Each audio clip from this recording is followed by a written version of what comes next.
One of the questions is how do you build trust in the community that you're working in? First off, you need the support of your local government, and second off, you need the support of your homeless community too. And if there's a need, you just can't have your friends all on the community. It won't work. You have to have trust in each other and trust in the government that it's going to work, and trust that they are going to relay the messages of what we may have or whatever issue that is on the board, that whoever was winning AHAC, they got to be up on the top of the game too. That the monitors, they got give us the respect and the space that where we come from, because we ain't always the easiest group to handle. So we gotta have trust in them too. And in return, they got trust us, giving them all personal information. And then that way it will work. I would say that trust is number one. It's very, very important that you're consistent, that your knowledge that you're sharing is timely. It's not information that is no longer useful. I believe the best way to build trust for new members is it's built, number one, and you just have to keep coming back. But also like being able to voice your opinions and being heard and being able to use your voice in a way that people will listen.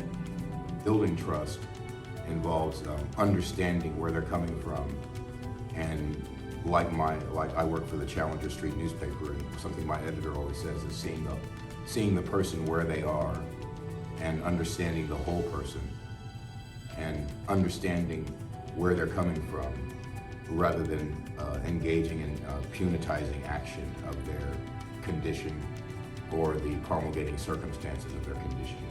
So one of the problems of doing that is getting down on the street and doing something, incentivizing things, talking to people as if they're human beings and not just another statistic. And it's one of the big problems in this social divide that exists not merely in the city of Austin, but exists in any city in the United States of comparable size. Building trust with your community, with people that are to your left, to your right, can be a challenging thing in life, period, for many people with marriages, children, daycare, what have you. For me, trust, I have to look back in the rearview mirror at some of the things that might look tumultuous at the time, only to realize that what lies behind me looks like it's in good faith moving forward for either myself or my community. That is probably the key factor that keeps me in a sense of faith, whatever faith you might have in yourself or a spiritual faith. But looking back at some of these difficulties that I've personally gone through in my life, looking in the rearview mirror, kind of contradictory to what people say about let the past go, it's given me a foundation to move forward to realize that that intentions are good. I think to build trust amongst the homeless that you get is going to determine on that make up your group in your city is going to determine how you get them and what you give them as what your objective is. Are you wanting to use them just as an information source, or are you wanting to use them also to find out the demographics and them, who they are? Very few homeless communities have people that really reach out to them for an extended period of time. And so when you're doing a group like AHAC, you're going to spend an extended amount of time with that group, at least a year or two.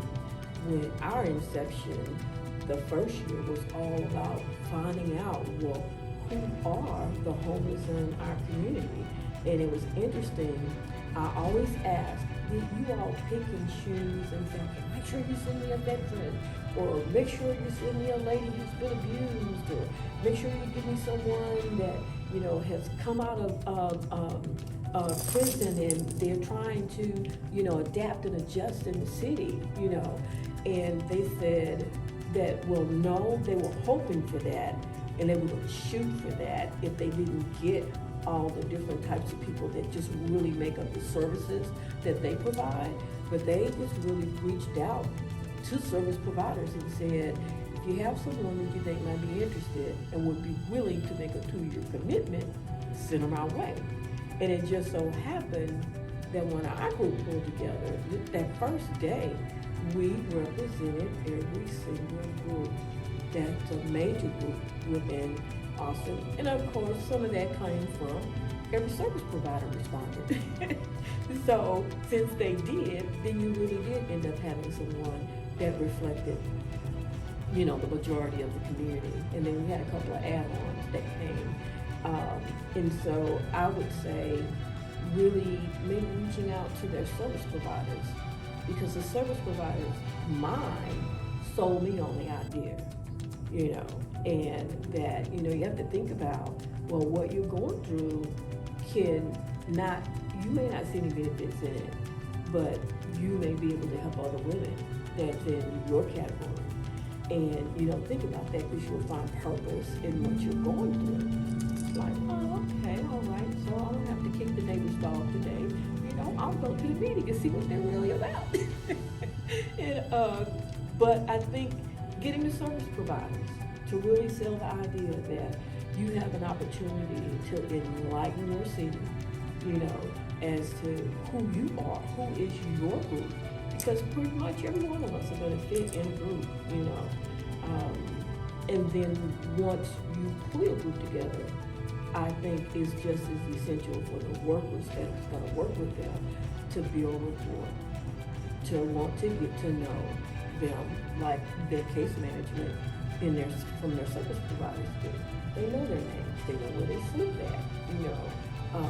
They know whether or not they've been going, you know, to their care facilities that they need to go to, if it's, you know, reference to addictions or if it's dealing with, you know, anger support, you know, so know them. The best way to build trust with the homeless, particularly in an organization like the Homelessness Advisory Council, is to see that we are a diverse group, but we are closely knit. We are, in a sense, a family. That's important. Getting to have folks understand that we have made a difference, that we do have a voice, that city leaders are listening to what it is we're saying, what it is we're proposing. That's the way to do it. That's the way to gain that trust. That's the way to encourage people to not just join AHAC, but also talk about AHAC. For me, to build trust with new participants would be like to let them know mainly that you're not judging them for what they've been through, regardless of why they become homeless. There's no judgment. That would be my input.